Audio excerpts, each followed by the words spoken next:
3 men, a sealed lighthouse, no boat, no storm, no bodies.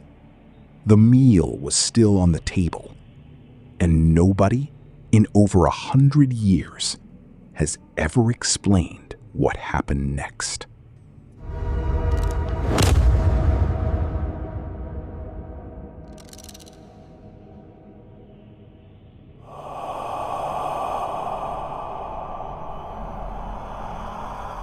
"20 miles west of the Scottish mainland, past the Outer Hebrides, there was a cluster of small, brutally exposed islands called the Flannan Isles.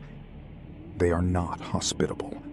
There is no harbor, no shelter, no trees, just black volcanic rock, 100-foot cliffs, and the full, unbroken fury of the North Atlantic. The locals already had a name for these islands before the lighthouse was built. They called them the 7 Hunters, and they refused to eat fowl caught there. They whispered that the islands belonged to something else. In 1899, the Northern Lighthouse Board decided to plant a lighthouse on the largest island, Eilean Mòr, to guide ships through one of the most treacherous stretches of water in Europe. They assigned 3 keepers to the post on a rotating schedule. By December of 1900, the lighthouse had been operational for just over a year. The 3 men stationed there were James Ducat, the principal keeper, Thomas Marshall, his assistant, and Donald MacArthur, the relief keeper filling in for a sick colleague. Experienced, professional, used to isolation. None of them would ever be seen again.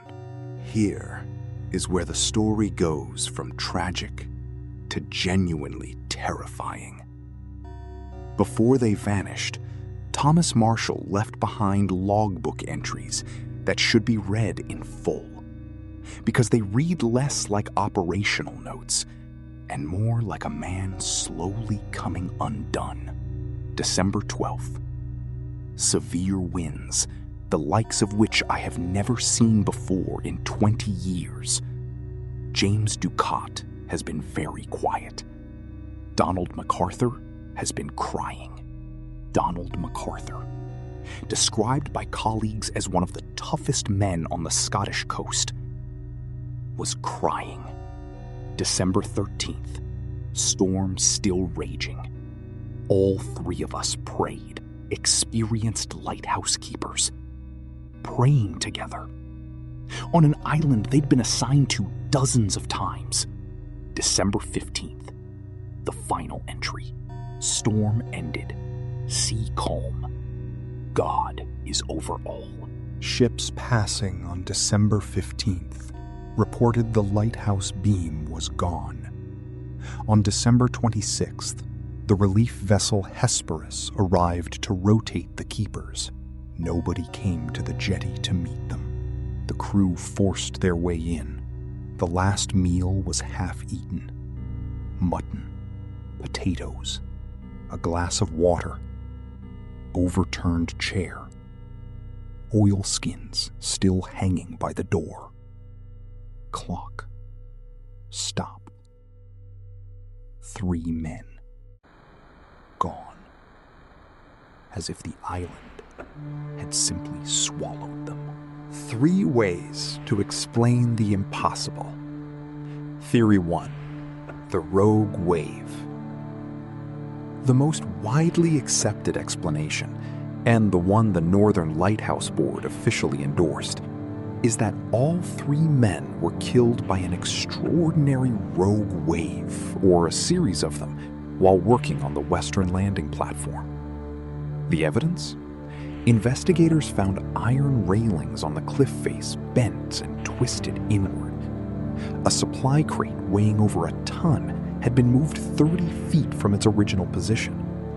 Ropes were strewn across the rocks far above the waterline. The theory goes, 2 men went down to secure equipment during a break in the storm. Something unprecedented hit. The 3rd ran to help, and all three were swept into the Atlantic. But here's the problem. The western landing isn't visible from the lighthouse, and the logbook entries, those disturbing, emotional entries, were written days before the final log. If a wave took them on December 15th, what were they so afraid of on December 12th? Theory 2. The argument. Some historians have suggested something darker. 3 men, weeks of total isolation, one already weeping, one unnaturally quiet. What if someone snapped? A violent altercation. 1 man dead.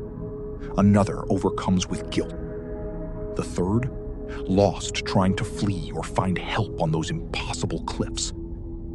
It would explain the emotional log entries. It would explain why 1 chair was knocked over. What it doesn't explain is the complete absence of any blood, any body, any wreckage. And experienced lighthouse investigators found nothing to suggest violence. Theory 3. The Flannan Isles were never just islands. And then there's what the locals always believed. The Flannan Isles have been feared for centuries. Ancient Gaelic traditions say the islands are visited by supernatural beings, spirits that demand silence, demand ritual.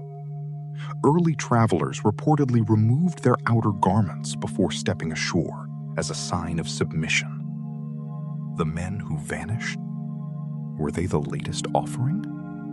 3 investigators who followed up noted something they buried in the official report.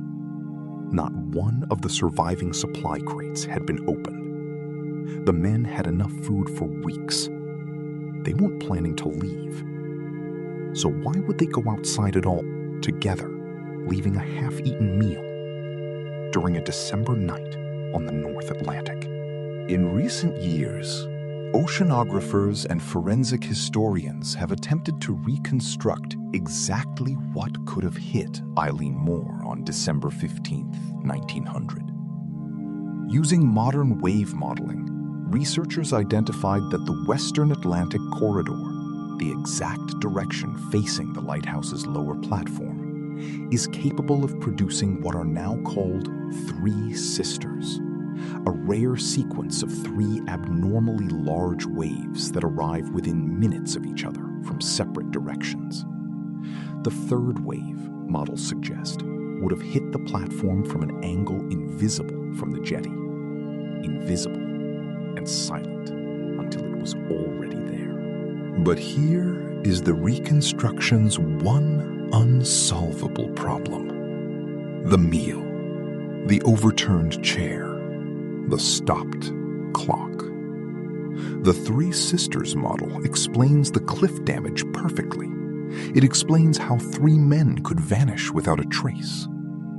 What it cannot explain, what nothing can explain, is why the clock stopped. It was a weight-driven mechanism. It doesn't simply stop. Someone or something would have had to interfere with it. The Flannan Isles Lighthouse still stands. It's automated now. No human keepers required. Nobody sleeps there anymore. The official verdict is a rogue wave. The investigation was closed in 1901, but the logbook is still there. And if you read it, really read it, you'll notice something the official report glossed over. Thomas Marshall's handwriting gets smaller with every entry. Tighter, more controlled. Like a man trying very hard not to let the pen shake. We know the wave theory is plausible. We know the argument theory is possible. But the islands still sit there, 20 miles offshore, in waters that don't forgive. And the locals, the ones whose grandparents refused to eat birds that landed there, they never needed a theory. They already knew. 3 men, a sealed lighthouse, a stopped clock, and a mystery that has outlasted every explanation thrown at it.